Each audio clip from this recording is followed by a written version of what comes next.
2022 வடகிழக்கு பருவமழை எப்போ ஆரம்பிக்குது அப்படின்னு சொல்லி மக்கள்லாம் வந்து ரொம்ப எதிர்பார்ப்போடு காத்துக்கிட்டு இருக்காங்க.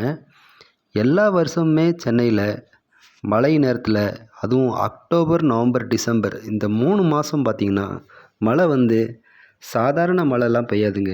சென்னையே மூழ்கடிக்கிற அளவுக்கு மழை பெய்யுங்க.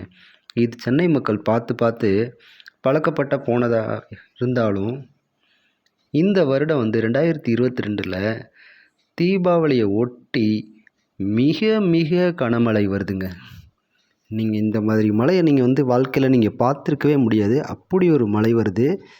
ரொம்ப கவனமாக இருக்க வேண்டிய மாதம் வந்து என்ன வந்து பார்த்திங்கன்னா நவம்பர், டிசம்பரில் இதுவரைக்கும் தமிழ்நாட்டில் பெய்யாத மழை வந்து சென்னை கடலோர மாவட்டத்தில் பெய்யுது.